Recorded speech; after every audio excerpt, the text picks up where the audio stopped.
Hi everyone, Jen here at Northwest Theater Lab, where I talk about all things theater all the time. And when I'm not talking about theater, I'm talking about performing and then probably some more theater.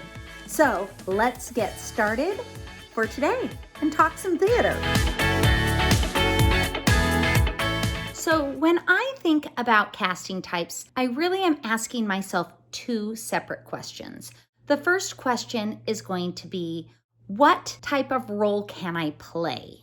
Now, I really need to get honest with myself when I think about this, because the type of role I can play is not the same thing as the type of role that I like.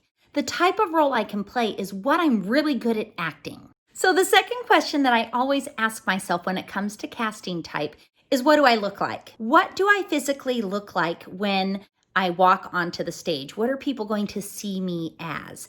And again, it's not what I dream of people seeing me as. You have to be super incredibly honest with yourself when you get to this point. Do you look like someone who would play a villain? Do you look like someone who's going to play the hero? Do you look like someone who's going to play the victim? Do you look like someone who's going to be part of a gang? Do you look like a person who is maybe from an orphanage? There's so many different things that could come into play. But those are the types of things you have to start looking at when you are looking at yourself, and you have to be honest.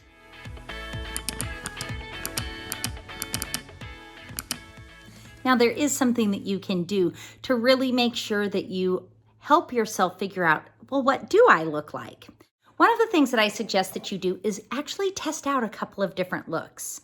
You can try different things with your hair. Style it differently. I could totally pull it back, put on a bandana. I could do all sorts of things. If I had long hair, I could braid it.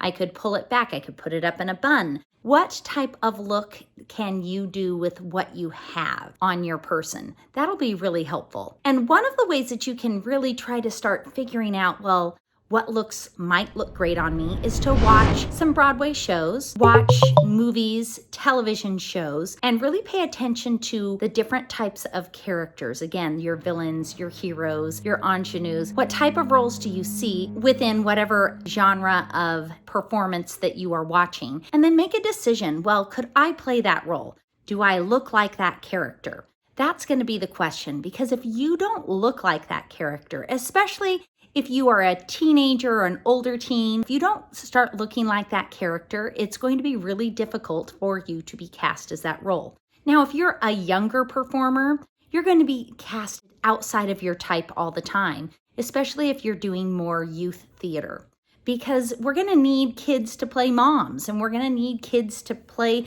police officers, and we're going to need all sorts of different types of characters.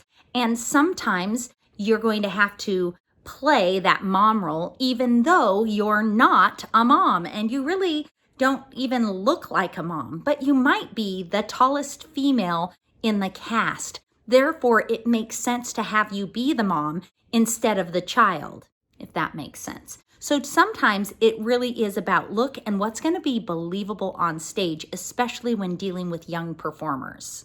Oh, and don't forget about playing and changing up your clothes. What does it look like if I put a leather jacket on as opposed to my Argyle sweater and my bow tie? There's going to be lots of different things that you can do to make us feel that you are the character. So try on different looks and see what really truly looks like you, a look that you could play, a look that you could pull off. Those would be things to think about. And the other thing you can always try is a little bit of makeup. What happens when you change up your makeup? If you wear a little bit of eyeliner, if you wear a little bit of lip gloss, whatever it might be that you could do to change up that look, if you went more natural, what type of look does that give you? All right, so let's get real and talk about some musical theater, because like I said earlier, I love all things theater. And we can't forget that when you're looking at being cast in a musical theater, that your voice is also another character type that we have to really truly consider. So you have to think, are you a soprano? Are you a tenor? Are you an alto? Are you a belter? Are you a baritone? Are you a bass? Where does your voice fit? Vocals are written in a specific range for different character types. Sopranos are often going to be your ingenue characters. Belters are often going to be like the sassy girl or the popular girl, or oftentimes even the villain. So that is another thing that you need to think of. Whereas your tenors are going to be your romantic leads, baritones oftentimes are going to be that supportive character, and that bass voice, oh my gosh, if you haven't seen Hadestown, or you haven't heard of it, at least at this point in time in the pandemic, listen to that song and that beautiful, beautiful bass tone. There is a reason that voice was written for Hades. If you're an alto, you're not going to be a good fit for that ingenue soprano role, no matter how much you love that role. So just get real with the type of character that you really, truly can play. I'm going to need you to get really honest and extremely real with yourself when you are talking casting type. It's the only way that you will be able to set yourself up for success at each audition that you go to. You need to start thinking about what you truly, truly, truly can play instead of what you'd love to play and is just a dream.